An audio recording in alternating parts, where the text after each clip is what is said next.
walang iba kundi ang naganap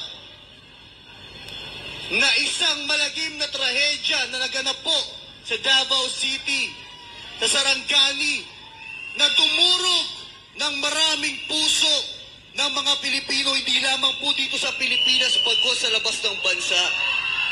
Hindi po nila inaasahan na ang sana'y magbibigay proteksyon sa kanila, ang sila pa ang gagamit ng pang-aabuso sa kanilang kapangyarihan. Hindi ko na po ito matatagalin pa at magsasalita po sa atin bilang bahagi po ng The Kingdom of Jesus Christ. Walang iba po kung si Brother Ricky Fuentes.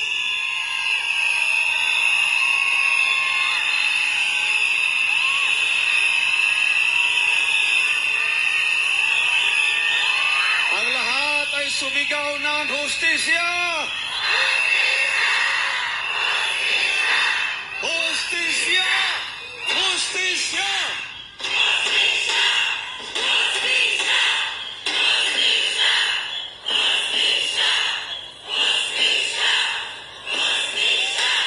Para sa KOGC, ano ang ating sigaw? Para kay Pastor Kibuloy, ano ang ating sigaw?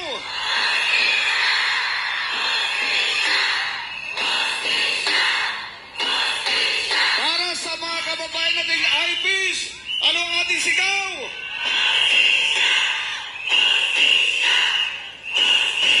Para sa mga kabataan, ano ang ating sigaw?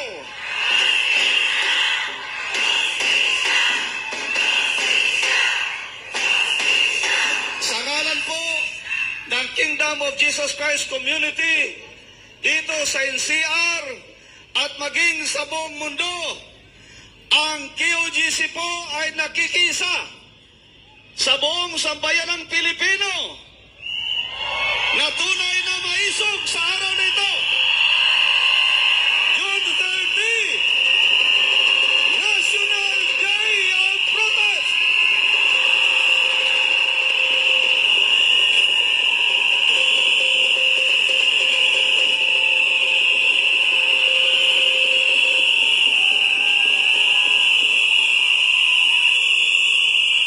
Hindi naman lingid sa inyong kalaman ang nangyayaring panggigipit at panimikil ng karapatang pantao na aming naranasan bilang isang religious community noong ika-10 ng Hunyo, taong kasalukuyan.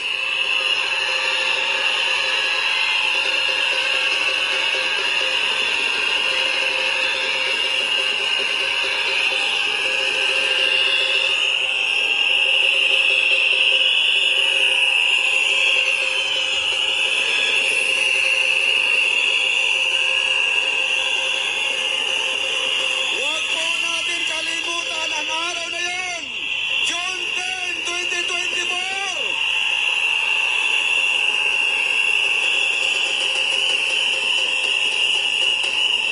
Sapagkat yun ang araw na kung saan niyurakan ang ating karapatang pagtao.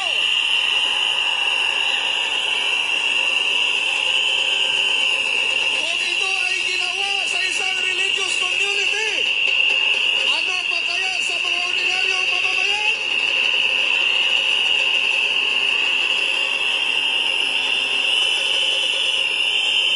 Kung ito ay ginawa nila sa isang mabuting tao,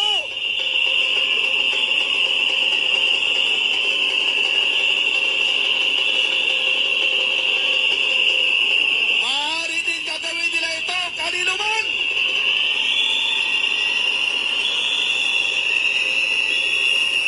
Kaya mga Pilipino, panahon na para tumindig tayo. Ipaglaban ang ating karapatan.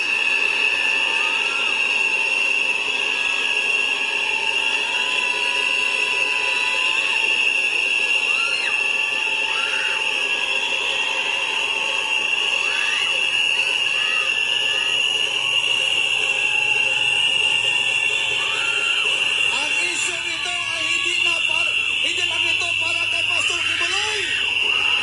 Hindi lang ito para sa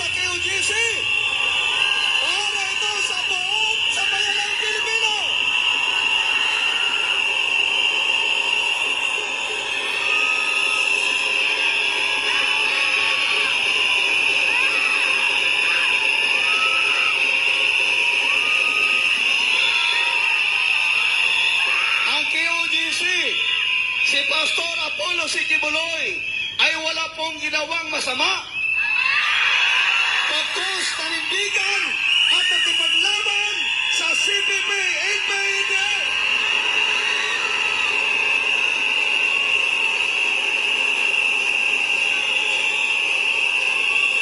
Tumayo laban sa korupsyon.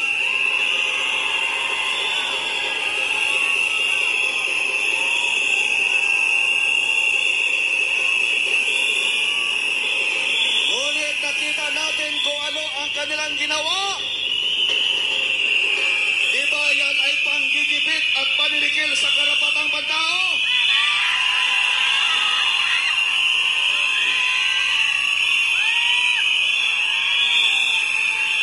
Ayon sa ating dating Pangulo na si PRRD, na siya ring property administrator ng KOGC, sabi niya, June 10, 2024 is a day of infamy.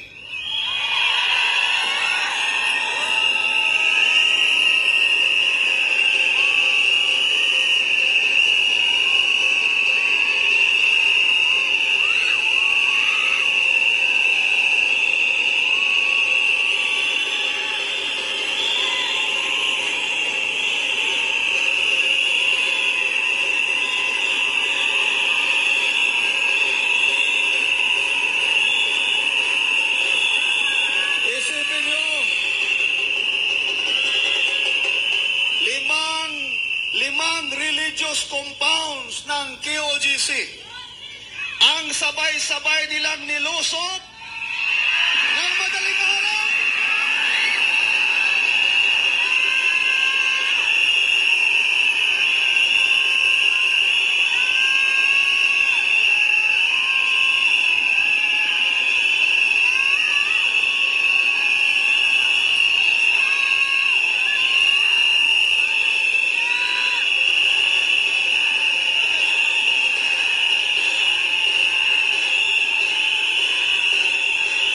Sabay-sabay na nilusob ang limang religious compound upang isagawa ang illegal search sapagkat wala silang search warrant.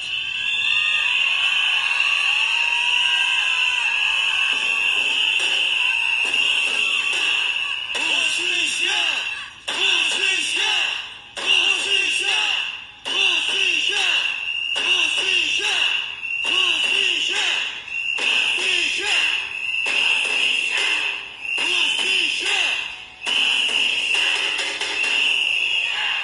Alam niyo, walang kalaban-laban ang mga inosenteng kapatiran namin na inatake ng 2 batalyon ng mga pulis. 2 batalyon ng mga pulis,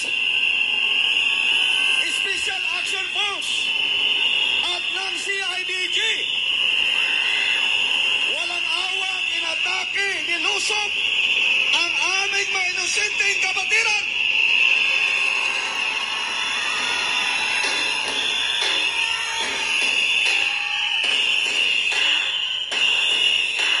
Justisya! Justisya! Justisya! Justisya!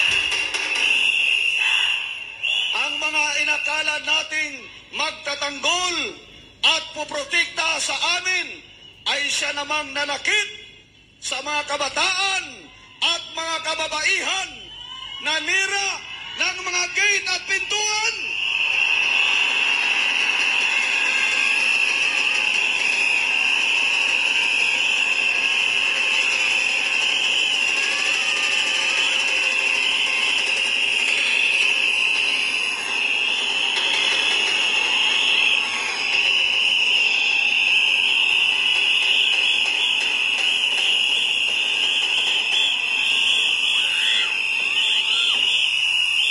At kanilang ginulo ang aming payapang pamumuhay noong 10 ng Hunyo 2024.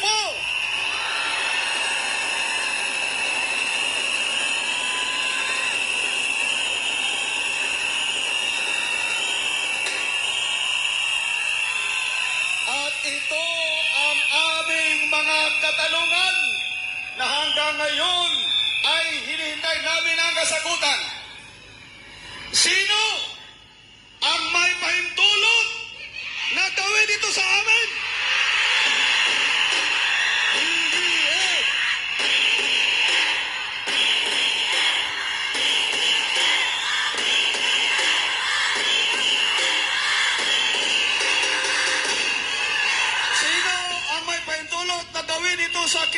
democracy na isang religious community? Bakit kailangan maging bayolente ang pag-serve ng warrant at gawing marahas? Hindi ba ito ay isang religious at political persecution?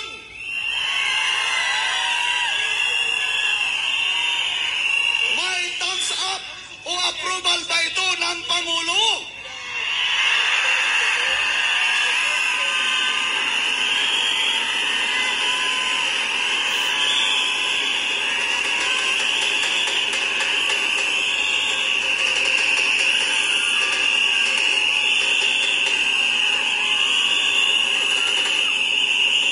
Hanggang ngayon, 20 araw na ang lumipas, wala pa ring imik ang ating presidente.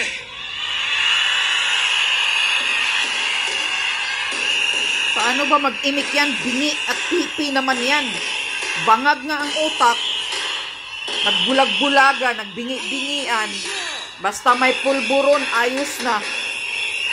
Hindi ba mahalaga sa kanya Presidenting ang bangag. buhay ng mga inapi at nasaktan ng mga bata? Kaya nga, wala ngang salita eh. Sa kanya, Dahil ang baka inapi at siya ang nasaktan, nagbasbas. pati ang ating mga katutubo At si Abalos daw. na mga blaan doon sa Kitbog at mga Ayan, oh, namumulata grabe, oh. sa Tamayong.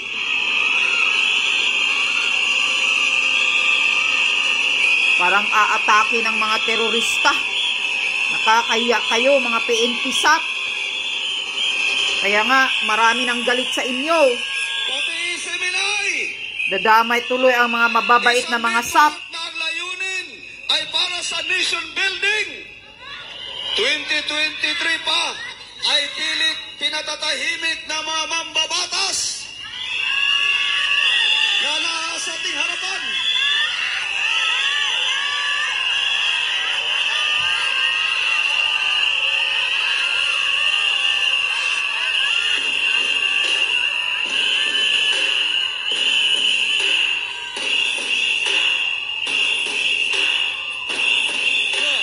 Kapal ng mukha ng mga congressman. Himod puwit. Ganito pala ang kabayaran ng pagtayo para sa katotohanan. Kaya nga, This is the price to pay for standing the truth. Kaya nakikisa kami sa puwersa ng maisog.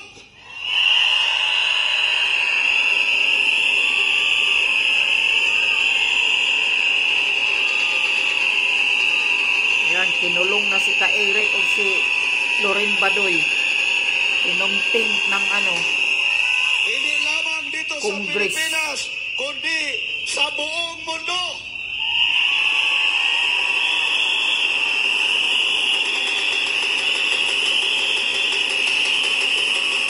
Sapagkat ito po ang tanong ng mga Pilipino. Matuwid pa ba ang pamahalaan ito? hindi matuwid. Walang kwenta. Sa tingin niyo, matuwid pa ba ang pamahalaan ito?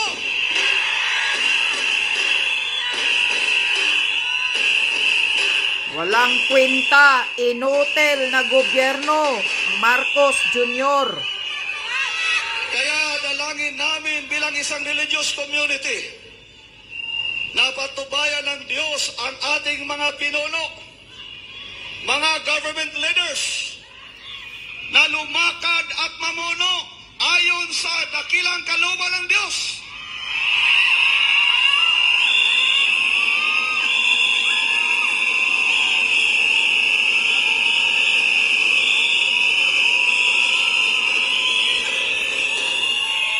Dalangin namin na isantabi nila ang personal na interes para sa kabutihan ng lahat ng mga taong kanilang pinagsisilbihan, tayong mga Pilipino.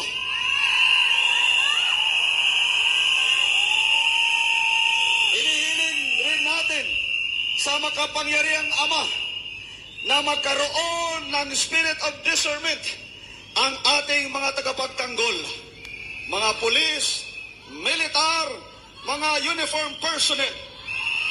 Yan lang, mga sunod-sunuran yan. Mga himod puwit ng mga karamihang pulis. Spirit of discernment ng ating amang makapangyarihan. Hindi na mapagkatiwalaan.